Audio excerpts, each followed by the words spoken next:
Olá, bom dia a todos. Todos me ouvem bem? É possível enxergar aqui o compartilhamento? Sempre temos um sim aqui, então eu vou dar sequência com relação a toda essa apresentação aqui voltada, né, uma apresentação bem teórica, na verdade, nesse ponto, voltada para a introdução da parte da termodinâmica aplicadas para vapor, e ainda extrapolamos um pouco ali na parte de condensado e amônia, né? Então, a gente vai tentar falar de dois gases ali assim, e também da parte líquida, né, que podem ocorrer neles. Perfeito? Vamos lá. Primeiro ponto que a gente acaba, né, tratando ali assim, a gente vai, como vamos falar de termodinâmica, né, que é um estudo ali assim, todo com relação à parte da energia em estados estáveis, né, a gente tem que entender bem o que acaba sendo, né, a melhor definição de energia por si só. Então, energia, né, uma das possíveis definições é a capacidade de produzir um efeito. Então, qualquer coisa que vai causar um efeito, vai causar uma mudança, né, ali no meu próprio ambiente, no meu produto, vai estar relacionado com a energia. Então, tem diversas formas de energia, né? A gente pensa em energia, né? Principalmente por um nome comum, acaba vindo bastante na cabeça a parte da energia elétrica. Nesse caso, voltado para vapor, temos a parte de energia térmica, mas a gente tem diversas outras, né? Toda a parte ali de uma energia mecânica, uma própria energia cinética relacionada ao movimento, energia potencial ali relacionada aos próprios efeitos gravitacionais, energias magnéticas, químicas, né, ali ocorrem bastante a parte de combustão, por exemplo, numa caldeira, né, seria um bom exemplo, ou até numa usina uma termoelétrica, por exemplo, a carvão, né, onde a gente converte, né, por exemplo, uma energia química lá do meu carvão em uma energia elétrica, ou uma energia nuclear, né, que tem um princípio bem parecido, né, no entanto, com uma outra fonte principal. E, então, a gente falou ali o que que é energia, né, num contexto geral, a gente tem uma definição de energia interna, né, ou seja, quando a gente está falando especificamente de um fluido, a gente fala de uma molécula, algo nesse sentido, né, tenta pensar em algum material, é, somente por existir, né, naturalmente esse produto, né, ao que a gente está se referenciando, ele detém uma energia interna, ou seja, ele por si só, somente pela sua própria existência, ele tem um tipo de energia. Como qualquer molécula, a gente pegar uma madeira, um celular, qualquer parte ali, acaba tendo um percentual de energia interna, que é o quê? Eh, Ele acaba tendo uma movimentação molecular dentro. Então, se eu pegar ali uma energia translacional, por exemplo, pensa uma molécula ali, assim, como se fosse uma bolinha ali, um sólido, nesse caso, tá? Vai nos facilitar esse ponto. Se ele, por mais que o produto esteja parado, em um nível microscópico, a gente vai ter ela rodando, ela indo para um lado para o outro, ela vibrando. Então, eu tenho diversos, né, ali, graus de liberdade, dependendo de quão complexa essa minha molécula, né? Se for imaginando agora uma de água, né, eu tenho hidrogênio, tenho dois oxigênios ali ligados. Então, eu tenho diversas movimentações que essa minha molécula pode estar fazendo, né? E isso é uma representação da energia interna, ou seja, é a energia que minha molécula tem lá guardada, e obviamente ela pode ser convertida em outro tipo de energia, eu posso usar ela para fazer um trabalho, para fazer o que for, né?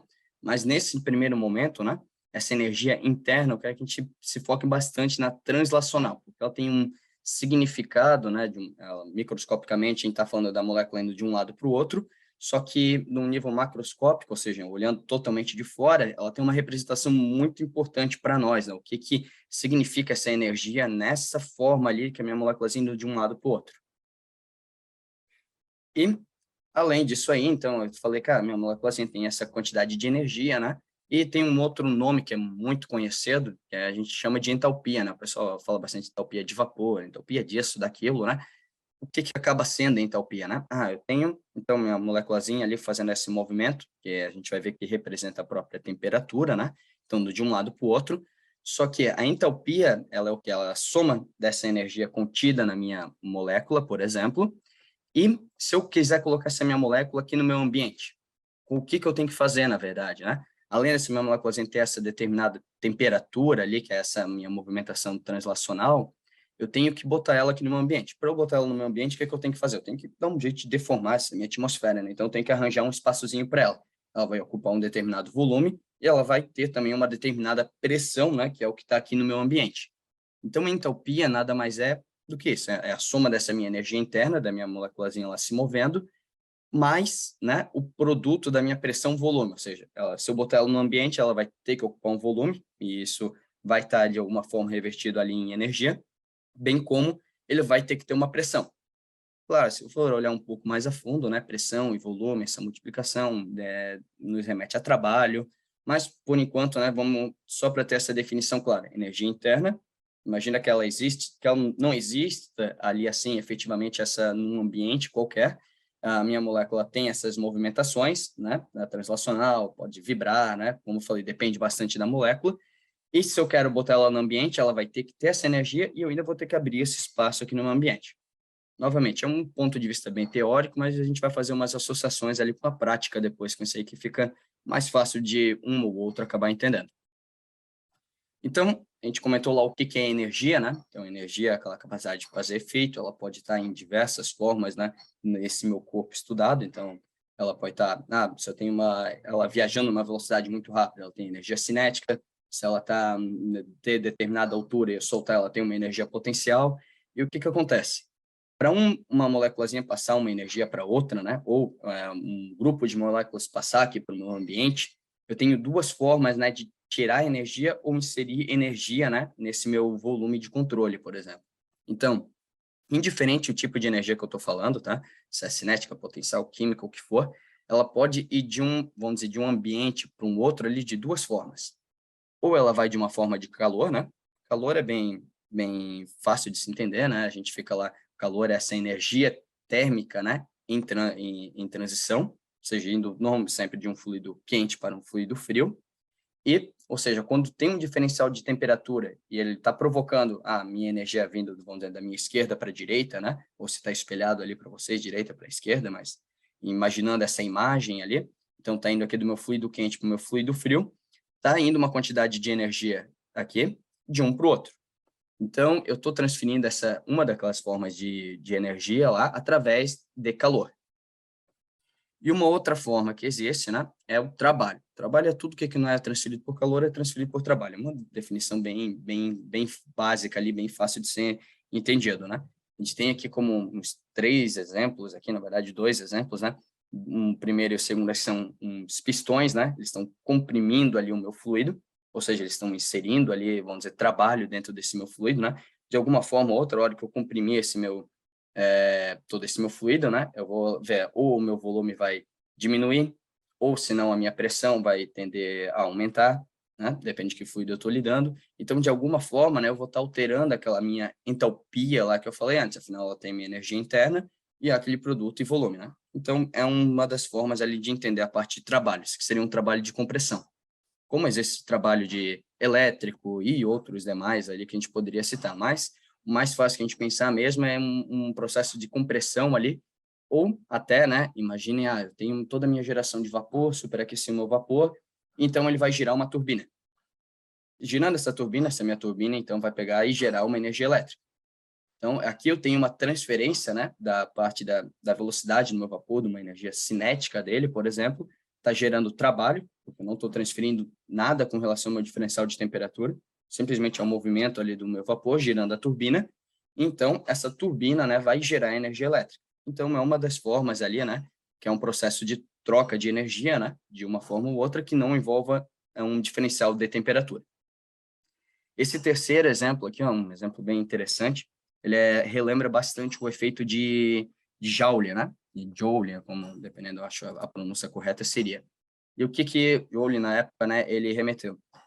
Trabalho, se eu fizer um trabalho, ou seja, ficar girando essas pazinhas dentro de um fluido, ali, assim, vamos pensar água, né? Se eu ficar girando elas por um determinado período, a temperatura desse meu volume, ela vai tender a aumentar.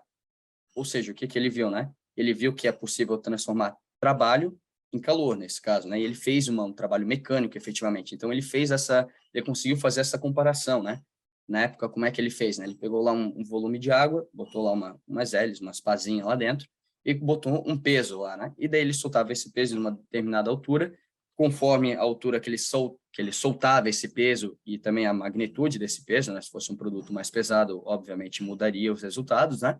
Ele acabava girando essas hélices, e essas hélices, por essa agitação interna, acabava que por aquecer ali o meu fluido. Ou seja, eu estou transformando o trabalho ali, nesse caso, numa energia térmica, né? Visto que eu aumentei a temperatura desse meu fluido.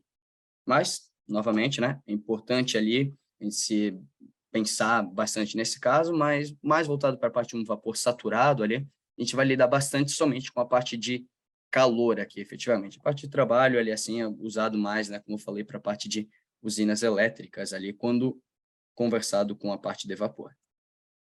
Então, a gente vem ali a parte de temperatura, né? A gente vê aqui nesse bloco aqui da esquerda, né, um monte de moléculazinhas ali dentro, imaginando elas ali como uns sólidos, estão indo de uma direção para outra, né, onde essa setinha ela representa ali, no caso, essa velocidade ali, imagine dessa forma. E da direita, né, a gente vê que essa velocidade ela tem uma magnitude bem maior. Então, a gente está vendo que a temperatura está muito relacionada com esse meu movimento dessa minha molécula, né?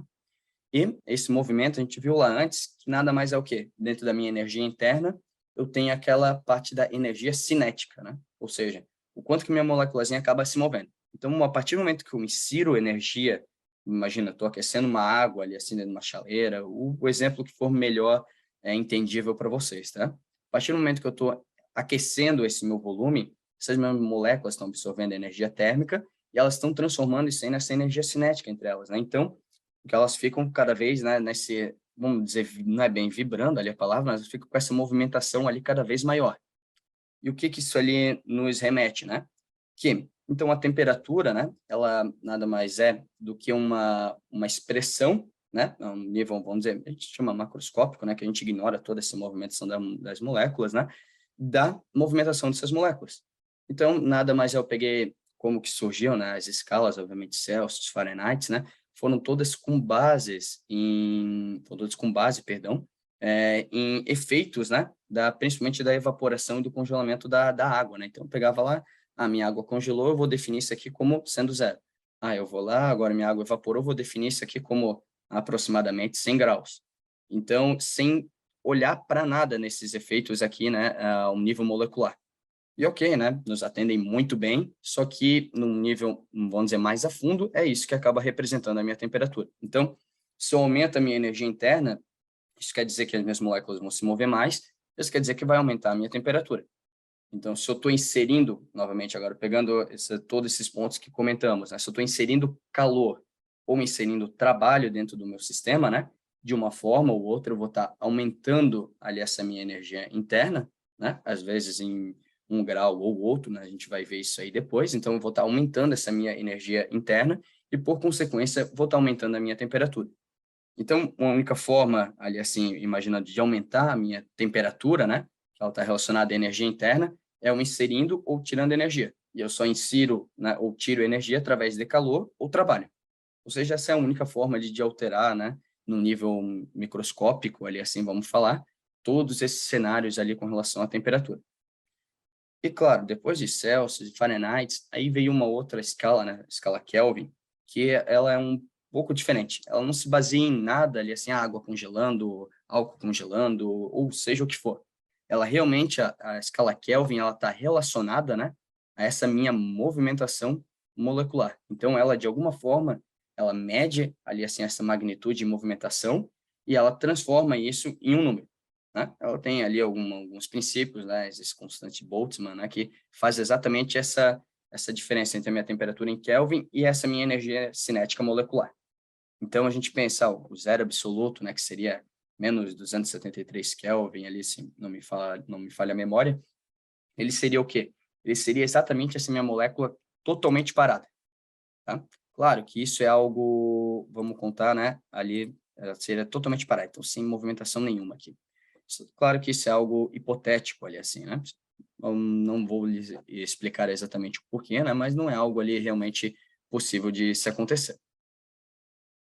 Então, a gente vem ali, a temperatura, né? Então, a gente viu lá que a temperatura está relacionada a esses movimentos ali da minha molécula, aqui, né? Para cima, para baixo, para um lado, para o outro, né? Não encarem isso aqui como exatamente uma vibração.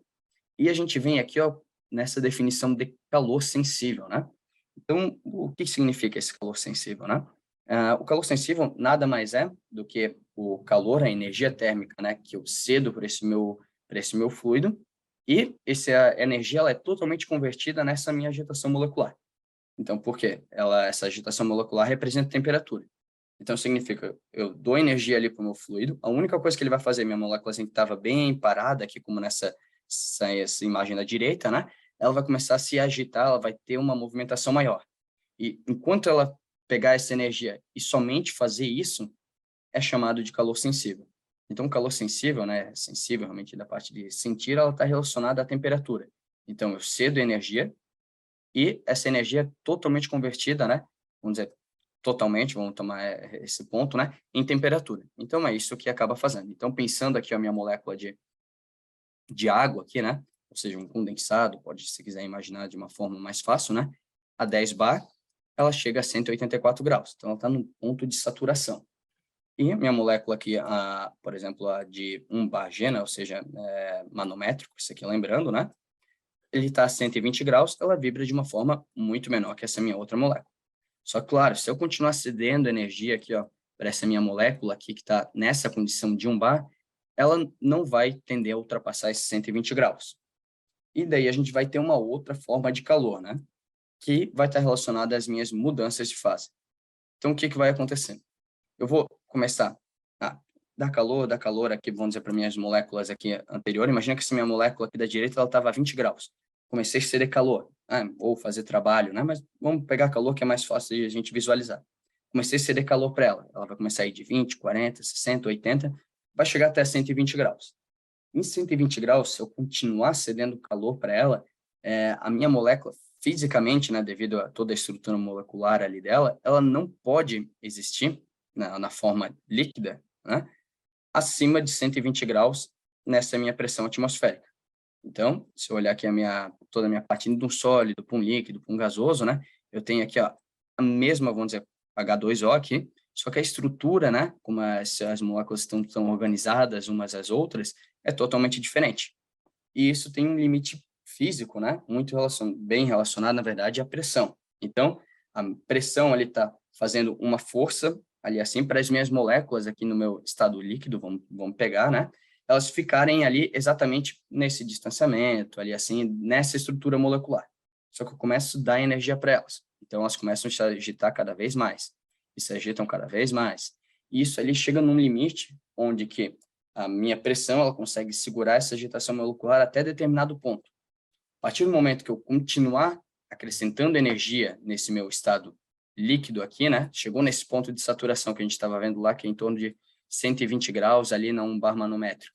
Se eu continuar cedendo energia ali, a minha molécula não vai começar a se agitar mais. Ela vai fazer o quê? Ela vai ter uma reestruturação molecular, ou seja, as minhas moléculas que estavam muito próximas uma da outra aqui, elas vão se afastar e vão se reorganizar. E é nesse ponto que eu tenho uma mudança de fase. Só que o que acontece, né?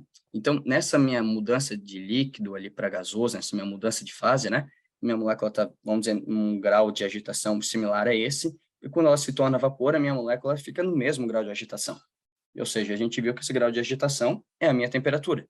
Ou seja, nessa minha mudança de fase aqui, toda a minha temperatura, ela acaba ficando constante. Então, toda essa minha energia que eu estou cedendo aqui dentro, uma energia, por mais que seja na forma de calor, ela não é mais convertida ali assim para aumentar a temperatura, né, do meu fluido, mas ela é revertida assim para fazer esse afastamento entre as minhas moléculas e toda essa minha reestruturação. Então, minhas moléculas líquidas que estavam muito próximas uma da outra, né, elas se afastam e esse afastamento, né, a gente viu que também exige um trabalho ali a ser exercido. Então, toda essa minha energia que eu estou inserindo agora, ela vai servir para fazer esse trabalho e essa minha mudança aqui, né, no nível molecular, de uma fase líquida para uma fase gasosa. E essa energia que faz essa mudança de fase, ela é dominada de calor latente. Então, é a mesma energia, energia é energia. A única coisa que está fazendo é que o meu fluido ali, o meu produto, ele usou uma parte dessa energia para aumentar a sua temperatura, que foi o calor sensível.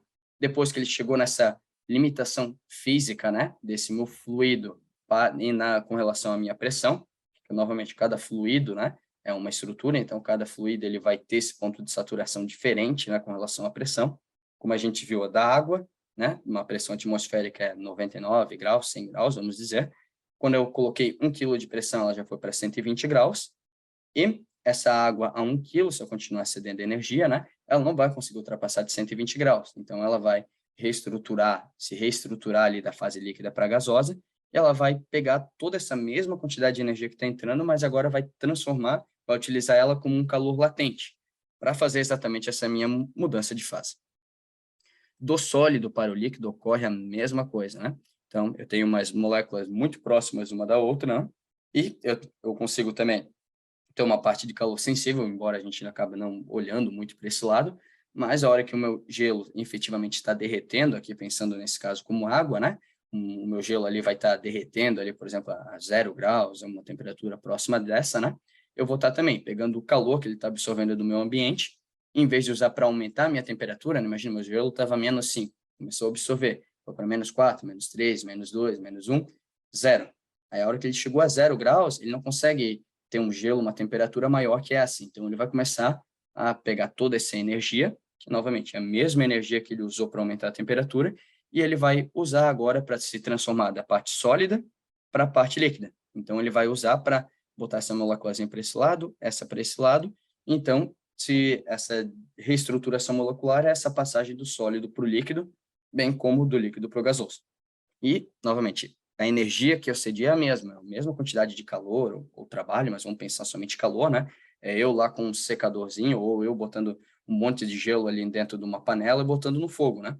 Meu fogo vai estar passando uma quantidade de energia que parte dela ela vai converter para aumentar a minha temperatura, por exemplo, da minha água, e depois essa mesma energia ali assim vinda desse mesmo da parte do fogo ali assim também, né, que é uma energia química sendo convertida em combustão, a gente vai ter então a passagem do líquido para o gasoso. Então a fonte minha de energia é a mesma, a única coisa é que o meu produto ali absorveu e utilizou isso de uma forma diferente. E quando a gente vem aqui, então, para uma tabela de vapor saturado, né, que muitos de vocês já devem ter visto, a gente tem exatamente essas informações descritas. Ó. Então, eu tenho aqui o meu calor sensível, tenho o meu calor latente e tenho o meu calor total. O meu calor total, obviamente, é a soma desses dois aqui. O meu calor sensível é exatamente quanto de energia, né, colocar uma unidade, não no SI, né, que acaba sendo joules, mas é a unidade de energia, muito provindo antigamente da parte calorífica, né? Tinha uma calorimetria e tinha toda uma série de pontos iniciais, não dispensava que a energia, na verdade, era uma matéria, era um tipo de matéria, assim. Então, se o meu corpo ele ganhava energia, ele na verdade, ele estava ganhando algum tipo de matéria. Só que daí, isso depois caiu buraco abaixo, porque se ele está ganhando algum tipo de matéria, ele teria que aumentar a massa, volume, né? E não era algo que era visto. Mas dali veio, na época, né? Era teoria da calometria, ou do calorífico, algo assim, aí que veio essa minha unidade de medida, tá? Mas nada mais significa que quanto de energia, aqui que o local, né? Eu tenho que dar por quilo para, né? Vamos dizer ali assim, chegar nessa minha temperatura aqui. Então, imagina, aqui eu tenho na minha pressão atmosférica. Como a gente viu, na pressão atmosférica, minha água evapora 99 graus, então não é bem exatamente 100, né? Então, se eu pegar ali, por exemplo, a semi-água a 0 graus, ou seja, ela acabou de gelo, acabou de virar água ali, eu pegar ela e começar a ceder energia para ela, eu vou ter, né, no meu ponto de saturação, né, novamente um ponto de saturação, onde ela está saturada de energia nesse ponto, né? Se eu continuar cedendo energia, ela não vai conseguir aumentar a temperatura. Então, pense dessa forma. Então, para ele atingir 99 graus, eu tenho que ceder 99 quilocalorias para cada quilo de água. Então, eu tenho minha água a 0 graus. Se eu ceder, eu tenho 1 quilo de água aqui, né, a 0 graus, eu tenho que ceder 99 quilocalorias para fazer minha molécula que estava bem, vamos dizer, uma energia bem baixa, né, ela começar ali ter uma movimentação bem abrupta, né, dentro desse meu recipiente. Quando ele atingiu 99 graus, se eu continuar cedendo energia, eu vou começar, a gente viu lá, é o calor latente, ele vai transformar da parte líquida para a parte de vapor. E aqui a gente vê o seguinte, ó, meu calor latente é de 539 quilocalorias por quilo. Ou seja, eu tenho que ceder 99 quilocalorias, né, para fazer minha água atingir 99 graus, mas para minha água 99 graus, todo esse meu 1 quilo de água 99 graus, se transformar em 1 quilo de vapor, né, afinal eu tenho a minha conservação de massa, né, então para eu pegar esse 1 quilo de água e transformar em 1 quilo de vapor, eu tenho que ceder uma quantidade de 539,4 quilocalorias para esse 1 quilo. ou seja, uma quantidade muito maior, né, do que eu tinha anteriormente. E essa é uma das razões até, né, de eu utilizar o vapor, né? Afinal, se eu utilizar água quente a 99 graus, imagina que eu vou ter essa quantidade de energia, 99 quilocalorias. Agora, se eu utilizar o vapor, em teoria, eu tenho essa quantidade aqui de 99 e eu tenho mais essa minha quantidade aqui que é o meu calor latente. Então, eu tenho uma quantidade de energia muito maior no mesmo, né, na mesma quantidade de massa.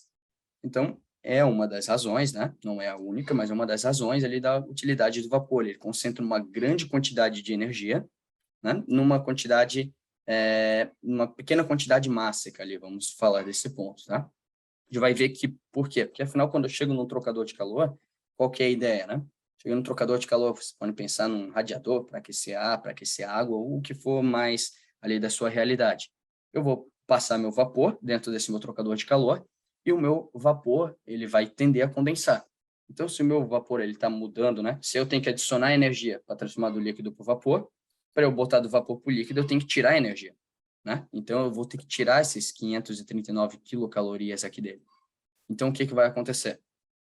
Eu vou estar passando essa grande quantidade de energia para esse meu outro fluido. Por isso que ele é utilizado ali para aquecimento de água, aquecimento do ar, o que for, né? Ele tem uma grande quantidade de energia em 1 quilozinho ali de vapor. Sendo que se eu usasse simplesmente água quente, né? Eu já teria um problema numa quantidade de energia muito menor. Então, se a gente olhar a tabela de vapor saturado, né?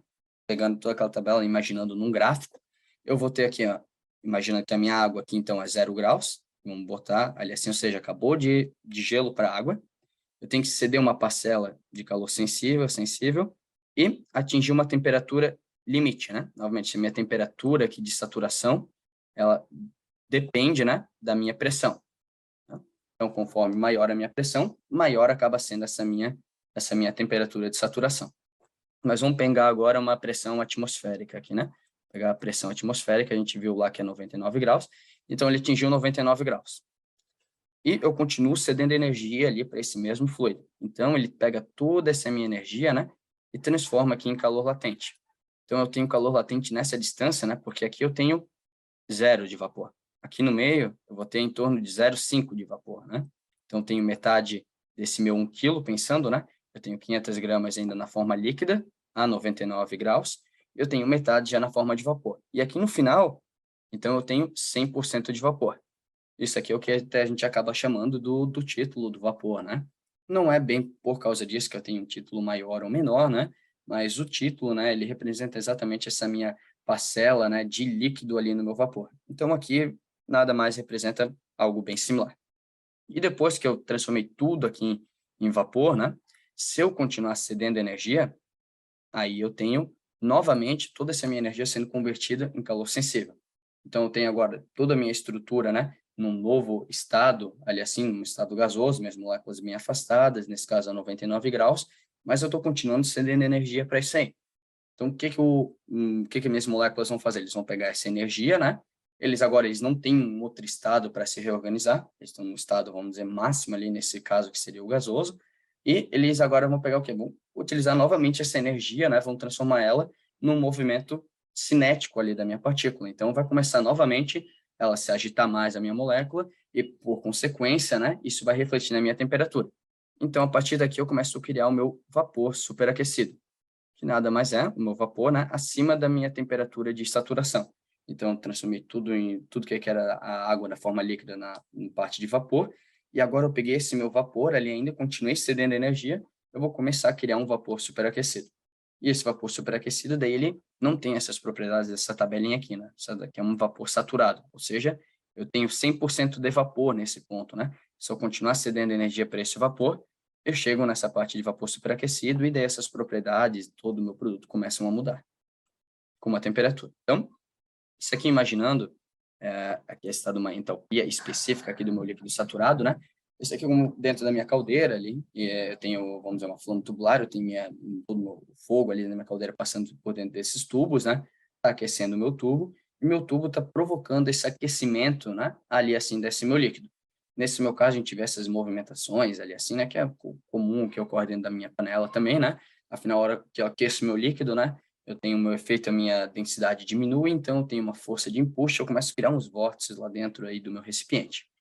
E o que acaba por acontecer? Então, toda essa minha energia, até esse ponto, ele está sendo convertido para aumentar a temperatura do meu líquido. Mas ele fica um bom tempo ali, daqui a pouco todo esse meu recipiente, ele está na minha temperatura máxima, né? A minha temperatura de saturação ali nesse caso. Então, é 99 graus. Se eu continuar cedendo energia para ela, o que vai começar a acontecer? Eu vou começar a criar essas bolhas de vapor.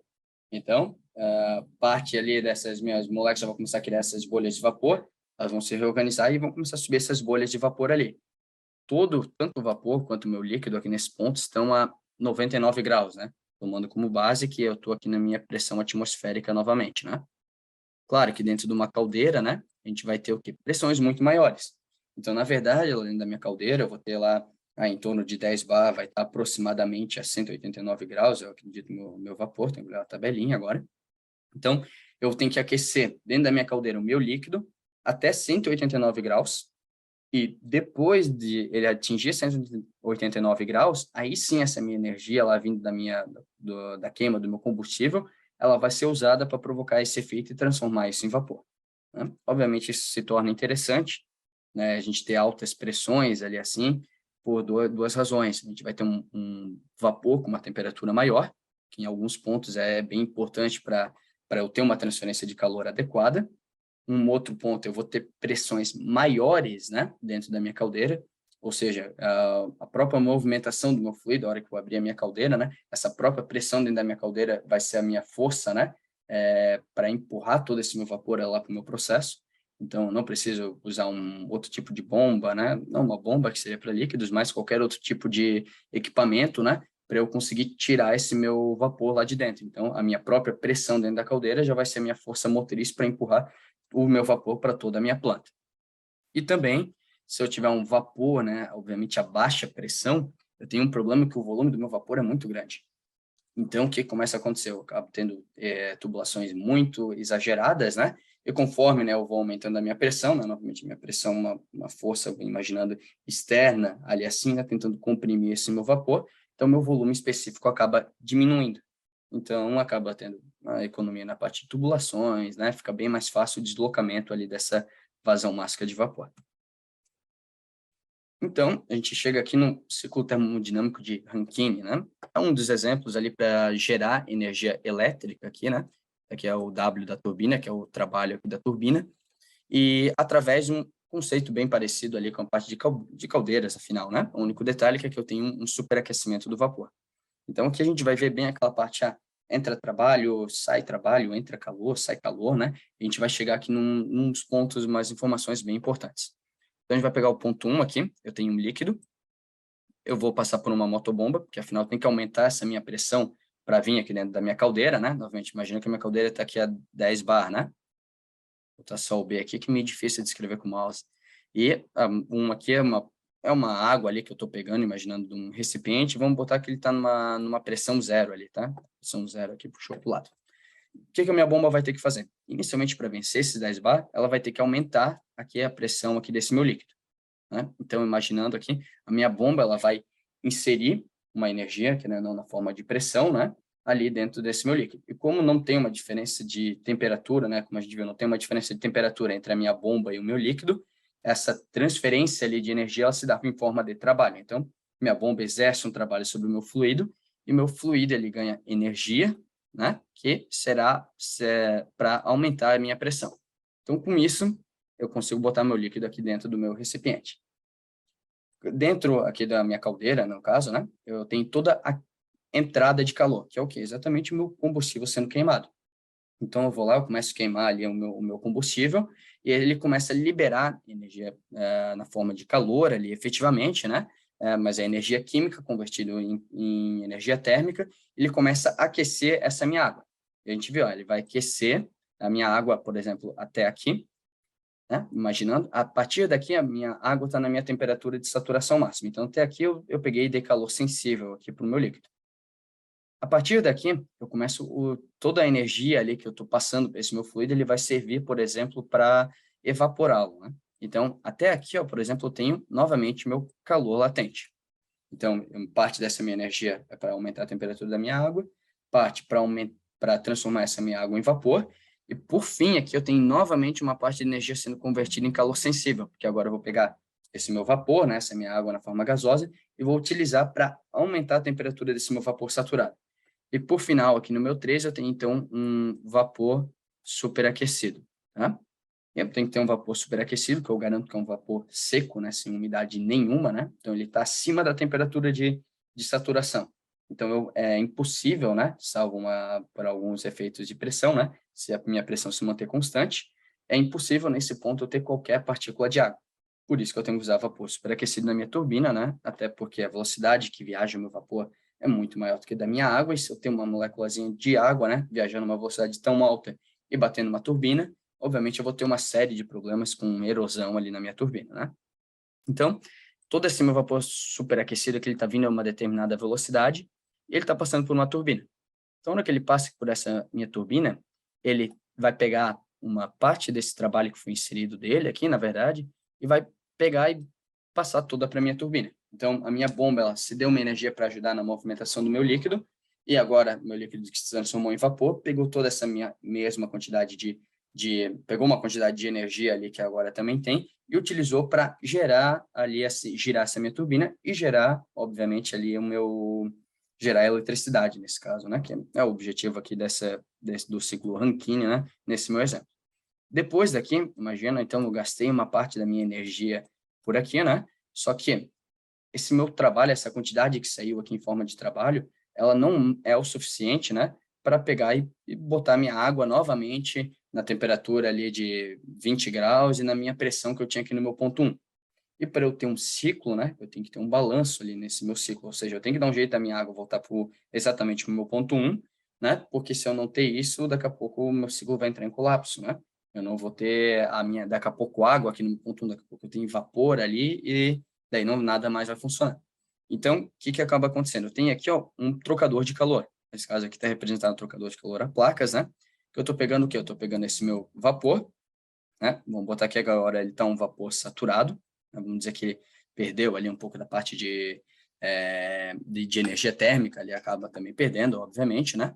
Mas ele vai pegar toda essa minha energia aqui e vai tirar agora em forma de energia térmica. Então, eu insiro energia térmica aqui, insiro trabalho aqui, eu estou tirando trabalho aqui e energia térmica na forma no caso de calor aqui, e aqui na forma de trabalho. Então, obviamente, se a gente for bem a fundo ali nesses casos, a gente vai ver ali que não é exatamente 100%, esse trabalho é tirado aqui, esse calor aqui. Então, tem algumas mudanças ali assim, mas são alguns webinars para frente a gente teria que fazer isso.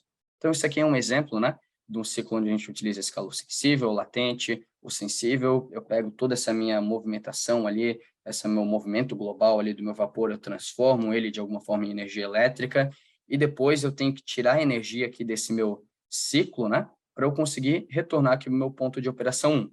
E daí a minha bomba continuar a fazer esse trabalho e ele funcionar ali perfeitamente.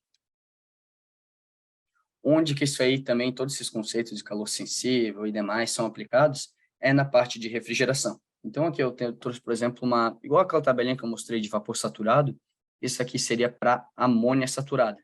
Como vocês percebam aqui, né? Aqui eu já tenho, como já acabam sendo tabelas de livros aqui a gente já tem o conceito ó, de energia interna aqui citada, entalpia, entropia, né? Mas não precisamos se basear nesse ponto agora. O que vale ali para nós, tá? A gente vem aqui, ó, eu tenho minha líquido saturado, vapor saturado, minha parte de energia interna, como eu tenho do meu líquido saturado, o meu de evaporação e do meu vapor saturado. Esse cara aqui, ó, que nesse caso está representado aqui como a minha entalpia, ele vai ser exatamente a parte dos meus calores, tá? Então, eu tenho meu calor sensível na parte do líquido, meu calor latente e meu calor total. Então, é exatamente isso. A única diferença que tem da parte da amônia para o vapor, né, são as temperaturas de saturação. Então, como eu falei, cada molécula é uma molécula, né? Se a gente pegar ali a amônia é NH3, a água H2O, então a gente pegar aqui, ó, na pressão de 1 bar, né? Aqui agora eu não consigo saber se é manométrica ou absoluta, mas vamos dizer ali que é a pressão atmosférica, aqui 1 bar. Então, a gente sabe que aqui na pressão atmosférica, a água teria que atingir a temperatura de saturação de 99 graus. A amônia, ela tem que atender menos 33 graus, né? Isso é uma propriedade da amônia, né? Então, por isso que a amônia é utilizada como fluido refrigerante e o vapor, obviamente, como um fluido, né, para pegar a quantidade de calor, realmente um fluido de aquecimento, perdão. E demais aqui, né, vamos pular essa parte aqui que por um momento não vai ser tão interessante para nós. A gente tem aqui, ó, no final, meu calor sensível, latente e meu calor total. E a ideia toda é a mesma, né? Então, meu calor sensível, né? Imagina que eu tenho uma amônia menos 35 graus, né? Então, eu vou começar a aquecer minha amônia. Então, de menos 35 vai para menos 34, menos 33. Menos 33 é o estado físico legal, não pode ter uma temperatura maior que aquela. Então, se eu continuar cedendo energia, minhas moléculas vão se ali reorganizarem, vão estar agora no lado gasoso, né? E se eu continuar cedendo energia, eu vou começar a superaquecê-lo. O princípio lá todo, né? Para qualquer, vamos botar para qualquer gás nesse momento, né? É válido. Então, se eu pegar um ciclo de refrigeração, a gente vai ter uns parâmetros muito parecidos que a gente viu lá no ciclo Rankine, né? Então, no Rankine eu tenho o quê? Tenho minha bomba inserindo o trabalho, meu líquido vai ali para minha caldeira, a minha caldeira insere energia térmica, sai com o meu vapor superaquecido, ele passa numa turbina, né? Obviamente, o ciclo Rankine, naquele caso, ele é usado principalmente, né, para a parte de gerar uma energia elétrica, ou seja, eu ter uma saída de um trabalho elétrico, né? Então, ele vai lá, gira a minha turbina, né? Ele sai trabalho e depois ele vai para um trocador de calor, onde ele acaba saindo o calor. Um ciclo termodinâmico de refrigeração, o princípio não é tão diferente. Então, o único detalhe que agora a gente está trabalhando, né, meio que do lado oposto, né? Enquanto lá eu tinha um grande interesse em pegar e inserir calor ali no meu item, né? Aqui eu tenho um grande interesse em tirar calor ali desse meu produto. Então, o que vai acontecer? Vamos pegar o meu ponto 1 aqui, ó, que está antes do meu compressor. Então, eu recebo lá meu compressor, ele vai receber um vapor saturado, né? Vamos pensar ali um gás amoníaco, nesse caso. Ele vai pegar lá no meu compressor e ele vai inserir aqui, ó, o quê? Trabalho, um trabalho de compressão. Ele vai estar comprimindo ali assim, né? Toda essa quantidade ali do meu gás ali que acaba tendo. Por consequência, né? Como a gente viu, esse trabalho é uma transferência de energia. Essa minha energia, né? Vai ser absorvida por esse meu produto e ele tem duas coisas que ele vai fazer com essa energia, né? Pensando na entalpia. Então, se minha entalpia aumentar, ou ele aumenta a minha energia interna, ou o meu PV, né? Ou seja, ou ele tem que aumentar a minha pressão, né? Minha pressão ou volume, ou ele tem que aumentar a minha temperatura. E o quanto que aumenta a temperatura, o quanto que vai aumentar ali de pressão, isso novamente está relacionado à minha estrutura ali do meu fluido que eu estou trabalhando. Nesse caso, né, ocorre os dois. Então, aqui eu vou ter uma amônia superaquecida, bem como eu vou ter aqui numa pressão muito maior do que no meu ponto 1. E agora, então eu tenho minha amônia ali superaquecida, vamos falando em valores mesmo, tá? Imagina que antes ali assim do meu compressor, a minha amônia estava na forma de vapor a menos 10. Passou pelo meu compressor, aí ele ficou uma amônia, né? Numa pressão ali próxima de uns 13 bar, se eu não me engano, 13 bar ali. Então, 13 bar, a temperatura de saturação da minha amônia é próxima ali de uns 35 graus. Fala valores próximos, que eu não vou ficar voltando na tabela para olhar, tá? Mas ele vai ficar em 35 graus. No entanto, como ele está superaquecido, aqui a temperatura da amônia, vamos colocar que ela está aproximadamente, né? Isso depende de alguns fatores, né? Então, em torno de 80 graus. Tá? Então, imagina, aqui eu tenho uma amônia numa pressão ali de 13 bar, uma temperatura de saturação que seria de 35, no entanto, a minha temperatura está em 80 graus. E ele vem aqui para o meu condensador, né? Imagina, tem aqueles condensadores evaporativos, né? Senão eu posso usar um outro tipo de trocador qualquer. O que esse meu condensador vai ter que fazer? Para a minha amônia voltar aqui no meu ponto inicial, né, que seria lá naquela temperatura, uma pressão menor e numa temperatura menor, que é aqui, ó, na parte saturada, imagina, eu tenho uma amônia, novamente, né, vou botar uns valores aqui que talvez não sejam bem corretos, tá? Menos 10 graus Celsius. Então, imagina, aqui eu tenho vapor numa pressão de 3 bar e uma temperatura de menos 10. Agora eu estou com a amônia a 80 graus e uma pressão de 35. Então, obviamente, aqui eu tenho uma quantidade de energia muito maior. E eu tenho que dar um jeito de tirar isso aí, né? Eu tenho que dar um jeito de baixar a minha pressão e também baixar a minha temperatura. Então, a gente começa pelo primeiro ponto aqui, né? Que seria a parte do condensador. O que o condensador vai fazer? Ele vai pegar essa minha amônia a 80 graus, então ele vai tirar uma parcela lá de calor sensível, né? Ele vai pegar e a minha amônia de 80, vai botar até 35, que é o meu ponto ali de saturação. Ele vai continuar pegando a energia da minha amônia e vai continuar jogando para o ambiente. Ele vai continuar jogando. Só que agora, como a minha amônia está na parte de saturação, se eu tirar a energia, ela vai começar a condensar, até que ela está 100% na fase líquida. Então, se o meu condensador continuasse tirando energia, eu ia começar a subresfriar a minha amônia, que agora está na fase líquida, tá? Mas vamos pensar ali nesse nosso ciclo ideal aqui, né? Que vai chegar aqui 100% da parte líquida. E daí a gente vem aqui nesse cara aqui, que é uma válvula de expansão, né? Então, essa válvula de expansão, né? Ela tá aqui H4 igual a H3, né? Ou seja, ela está dizendo que é uma válvula que ela vai ser isoentálpica, tá? Ou seja, a minha entalpia não vai mudar do meu ponto 3 para o ponto 4. Então, ou seja, a minha amônia em si, ela não vai exercer um tipo de trabalho, alguma coisa. E a gente vai ver que depois isso vai implicar, né? Que o meu condensador, ele tem que jogar fora toda essa minha energia que ele vai absorver no meu condensador, mais toda essa minha energia em forma de trabalho que ele pegou no meu compressor. Mas imaginando, né, vamos voltar à parte do ciclo, talvez um Rankine, alguma coisa assim. Imagine que aqui eu pudesse botar uma espécie também de um tipo de uma turbina, alguma coisa do gênero, né? Porque a ideia da minha válvula de expansão é exatamente tirar agora essa energia na minha forma de pressão, né? Ou seja, eu baixar essa minha pressão para, então, eu conseguir chegar aqui numa forma, né, adequada para o meu evaporador, que a gente vai ver o próximo passo. Então, imagina que se minha válvula de expansão ela causa uma perda de carga, ela causa uma perda de pressão.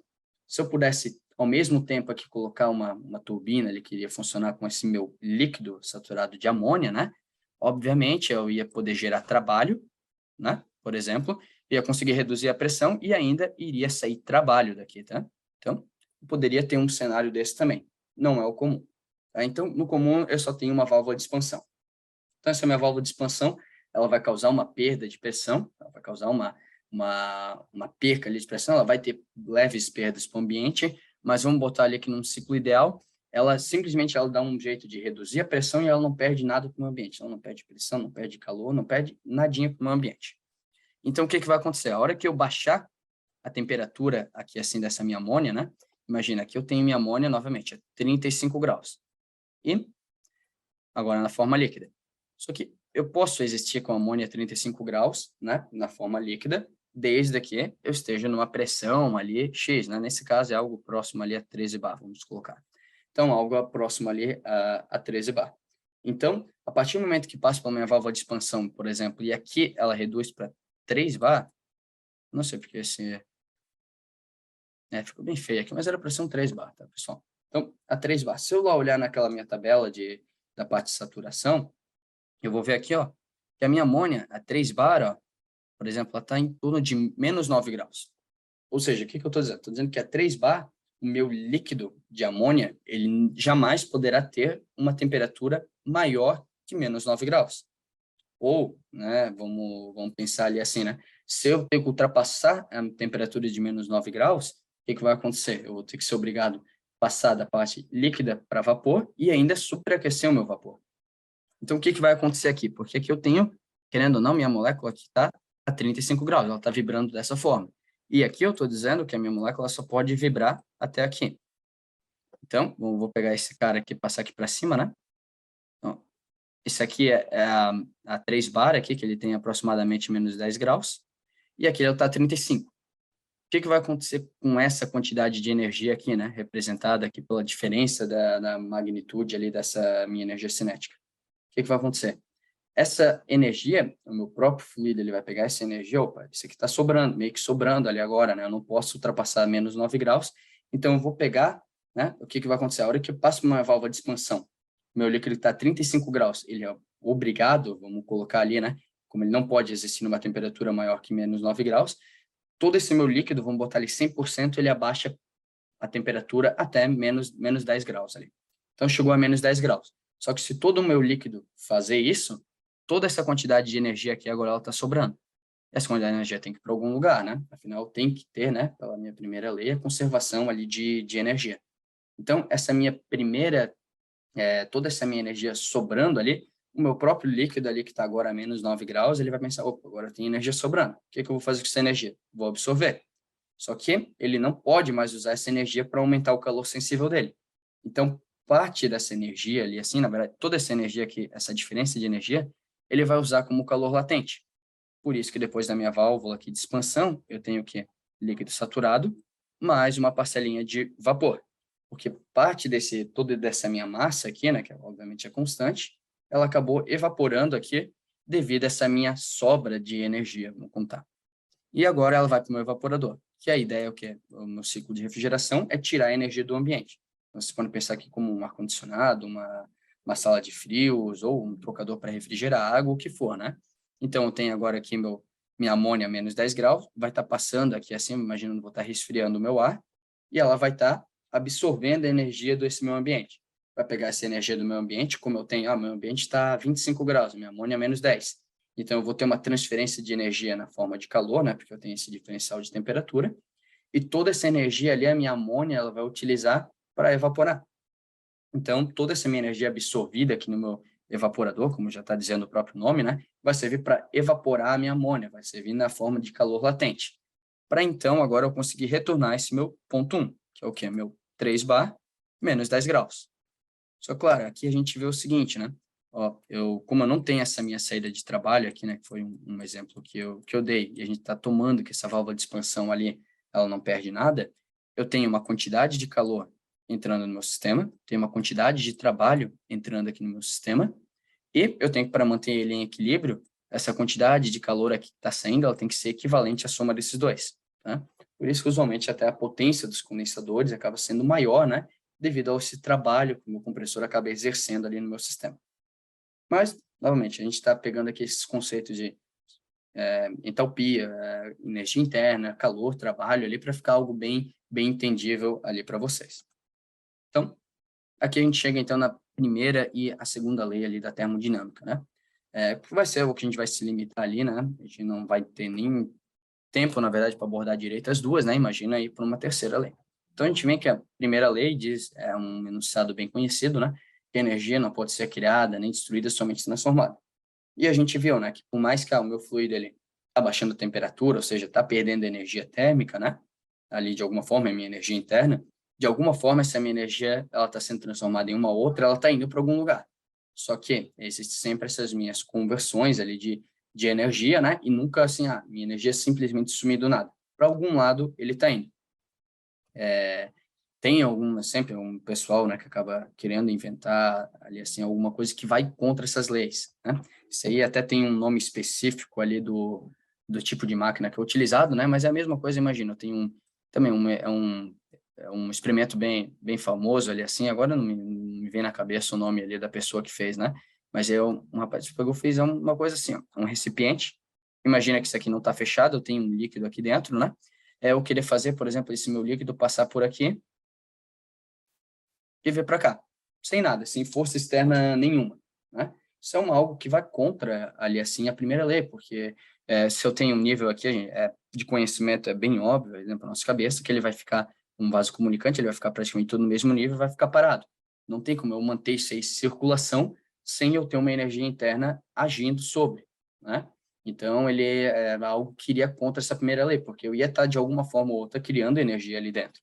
Se eu não tenho uma fonte, uma força externa agindo, né, ali para, de alguma forma, adicionando energia para fazer esse movimento ali, por exemplo, desse meu líquido, passar por esse meu sifão e retornar para cá, essa caneta aqui não é muito boa aqui do PowerPoint. Então, você está pegando e fazendo esse movimento aqui, ó, sem uma ação de uma força externa, eu teria que estar criando energia. Então, ele já vai contra essa minha primeira lei, ali, tá? Mas só para a gente ter isso bem claro. Então, meu ar-condicionado, vou pegar aqui, né?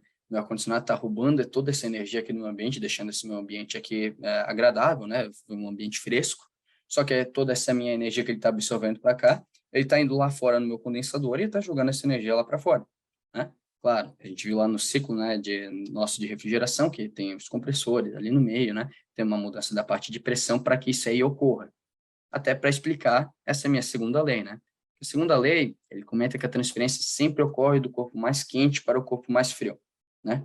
De uma forma espontânea, que faz um tanto quanto sentido, né? A gente viu que a temperatura aqui que é uma molécula vibrando nessa magnitude, uma molécula a alta temperatura e uma a baixa temperatura está aqui.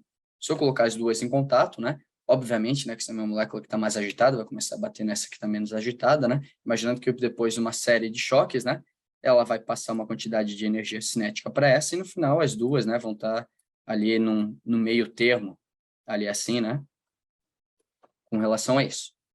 Agora, claro, se você olhar mais a fundo a segunda lei, né, ela tem outros enunciados, né, principalmente eu cito aqui a de Kelvin, Planck e de Clausius, né. Vou pegar ali um exemplo, o de Clausius, ó, o calor não pode fluir de forma espontânea de um corpo de temperatura menor para um corpo de temperatura mais alta. Isso é verdade. Então, isso aqui, energia vir daqui para cá, de uma forma espontânea, é impossível. Só que a gente fez isso, né, no nosso ciclo de refrigeração. Só que, óbvio, olha o que a gente teve que fazer. A gente teve que aumentar a pressão, tivemos que inserir trabalho, tivemos que ter ali essa minha válvula de expansão, né? E isso ali nos permitiu, né, eu tirar, por exemplo, energia de um ambiente ali, por exemplo, de uma sala, uma sala de frios ali, vamos dizer que vai estar a 10 graus, eu estou dando um jeito de tirar a energia dali e estou jogando lá para fora para o meu ambiente. O meu ambiente está a 35 graus. Então, está vendo? Eu estou tirando a energia de um lugar que está mais frio e jogando para um lugar mais quente. E isso só é possível, né? Está dizendo de uma forma bem clara que isso não vai nunca ocorrer espontaneamente. Isso ali eu sou obrigado a botar isso aí dentro de com compressores e outros utensílios ali assim para conseguir fazer essa mesma ideia. Então, continuando aqui. Então, pela primeira lei, né, que a gente viu, a gente tem lá uma conservação de energia, né? Então, a gente pegar ali a conservação de energia, vamos pegar a nossa energia interna, né? Não botar delta, que botar U, né? Minha energia interna, que a gente viu lá no início, tá? A representação dela sempre vai ser pela letra U, ali, assim, com a maioria dos autores, né? Se não quase todos. Então, ela é o quê? A gente viu lá que ela envolve, né, toda aquela minha parte da minha energia cinética da minha molécula, ela vai ter minha energia vibracional, etc, etc, etc. Usualmente, aqui na parte de vapor, né, a gente pode ignorar quase todas elas. Então, a gente vai ignorar a energia potencial, a energia de cinética, né, ou seja, o meu fluido escoando. Isso são coisas que a gente vai poder ignorar, porque normalmente elas têm uma baixa representação para o nosso estudo, que é o quê? Da parte de vapor saturado. Tá? Então, a gente chega aqui que a minha energia interna, ela acaba sendo, né, praticamente, né, igual ali, assim, a toda essa minha mudança de temperatura dentro do meu produto. Né? Então, a gente, depois rearranjando, se a gente rearranjar todo esse cara aqui, né, a gente vai ter, então, que a única coisa que vai alterar a minha energia interna, né, vai ser simplesmente a minha transferência de calor. Tá? Então, assim, eu não vou ter trabalho inserido, vamos pegar um vapor saturado. Eu tenho a minha caldeira, da minha caldeira vai para os meus consumidores de vapor saturado e retorna. Eu não tenho trabalho, então, meu trabalho aqui caiu fora. A gente viu que essa minha energia aqui interna, né, ela acaba sendo, então, praticamente igual à minha transferência de calor ali para o meu sistema. Eu sei que a minha energia interna, né, ela também, né, ela é o que? Ela está relacionada àquela minha energia cinética da minha molécula, ou seja, está relacionada à minha temperatura. Então, através dessa minha analogia aqui, que eu consigo chegar nessa importante fórmula aqui para nós. Até por questões de tempo, eu não vou me aprofundar muito com relação nessa minha conversão aqui, tá? Mas imagine o seguinte, a única coisa que está alterando a energia das minhas moléculas é a transferência de calor. Eu não tenho trabalho nenhum executado, posso ignorá-lo ali por enquanto. Então, para qualquer aquecimento ali de fluido que você utilizar, seja para aquecer, utilizando vapor saturado, ou para resfriar, utilizando ali amônia, a gente vai ter essa fórmula sendo aplicada, que é o quê? O meu Q, que é a minha carga térmica, ou seja, a quantidade de energia que eu estou transferindo por hora. Eu tenho a massa do meu fluido, né? Nesse caso, aqui ele está uma vazão mássica, né? Então, imagina, eu tenho lá passando na minha bomba tantos metros cúbicos, né? Converto com a minha densidade, eu tenho tantos quilos por hora. Tenho o meu calor específico, que a gente vai ver um pouquinho mais para frente o que é, tá? No próximo slide, vai ser o último assunto também. E o meu diferencial de temperatura. Obviamente, se eu quero aquecer uma quantidade, se eu quero aquecer 10 quilos por hora, por exemplo, de um fluido, eu tenho uma carga térmica. Se eu quero aquecer 20 quilos por hora, eu tenho uma carga térmica maior. Se eu quero aquecer esses meus 20 quilos de 10 até 20 graus, tenho uma carga térmica. Se eu quero aquecer de 20 para 40, eu tenho outra. Então, obviamente, né, é bem fácil de a gente visualizar que, dependendo da quantidade de massa que eu quero aquecer ou o quanto que eu quero aquecer, mais energia eu tenho que dar para esse meu sistema. E a gente vem pela definição de calor específico, né? Calor específico nada mais é do que o quê? Eu vou dar energia para esse meu produto, né? Então, vamos imaginar minha água. Se eu dou uma quantidade de energia para minha água, minha molécula que está vibrando dessa forma, ela vai começar a vibrar um pouquinho mais. Ok, então o que ela pegou? Ela pegou toda essa quantidade de energia ali absorvida e ela converteu, né, ela nessa minha parte de energia cinética. É 100% convertido ali, por exemplo, em energia cinética, ou seja, em temperatura? Não, não é. Isso depende bastante dessa estrutura da minha molécula. Se eu pegar essa mesma quantidade de energia aqui, que eu dei para minha água aqui, e agora entregar para um óleo qualquer, vou pegar um óleo vegetal, e ele vai vibrar muito mais. Por quê? Naturalmente, pela estrutura dele ali, ele vai pegar essa minha mesma quantidade de energia e ele vai converter muito mais essa quantidade em temperatura. Então, a gente vai ver que é o seguinte, eu tenho a capacidade de pegar essa minha energia, que a gente vai dar a mesma quantidade de energia, vamos pensar nesse caso, né? Nesse caso aqui, ó, pela unidade de medida é 1 quilocal. Então, eu estou dando 1 quilocal para 1 quilo de água e 1 quilo de produto, por isso que está esse quilo. E o quanto que isso vai mudar a minha temperatura. Isso muda bastante. Então, só para vocês terem ideia, o calor específico do ar é em torno de 0,12. Faz sentido porque a gente já está falando de um sólido e demais, né? Então, ele tem um calor específico baixo, comparado com o da água. Ou seja, vamos dizer ele 10 vezes menor. Ou seja, se eu der a mesma quantidade, se eu der uma quantidade de energia para uma água e ela está a 20 graus, ela vai pegar essa quantidade e de 20 para 21, 1 quilo da água, tá? Então, de 20 para 21. Se eu pegar essa mesma quantidade de energia e colocar num quilo de aço, meu calor específico é 10 vezes menor. Meu aço vai de 20 para 30 graus. Então, essa é a propriedade do calor específico, né? É o quanto que o meu fluido vai reagir com relação à minha temperatura, com relação à quantidade de energia que eu estou cedendo para ele. E o porquê isso, né? Tá aqui, ó, pegando aqui a minha moléculazinha de H2O, e aqui, ó, pegando aqui a parte de cobre, né? O que acontece? A minha molécula de cobre é muito mais simples, né? Ela não tem muito o que ela fazer, na verdade. Se eu der energia para ela, ela vai pegar essa energia, né? Ela vai transformar, ela vai ficar vibrando, só que é uma moléculazinha pequena, né? Ela não está ligada com nenhuma outra. Ela pode ficar girando um pouquinho mais rápido, mas ela é tão pequena que quase não consome energia, isso aí. Então, a única coisa que ela vai ter para fazer com a energia que eu ceder para ela é ela se movimentar. Ela vai de um lado para o outro e vai ficar fazendo isso. No entanto, a hora que eu dou essa mesma quantidade de energia aqui para a minha água já é um pouquinho diferente, uma molécula mais complexa. Então, eu tenho aqui a minha molécula de O, tenho um hidrogênio para cá, um hidrogêniozinho para cá. O que ela pode fazer? Ela pode vibrar os hidrogênios, ela pode translacionar esses hidrogênios. Então, ela tem muito mais movimentação, ela tem muito mais o que fazer com energia do que simplesmente ela ficar se agitando mais, né? Que, afinal, a energia lá daquelas internas citadas, né, que a gente comentou, a única movimentação que representa a temperatura é exatamente essa minha energia cinética, né? Ou seja, ela ir de um lado para o outro, né? Essa translacional ali entre elas. Então, a minha moléculazinha de cobre, como a minha de aço, antes citada, né? Ela não tem muito o que fazer. Ela simplesmente, eu vou dar energia para ela, ela só tem esse movimento, ela só tem esse grau de liberdade, como vocês vão encontrar isso, talvez em alguns livros de física, termodinâmica, transferência de calor.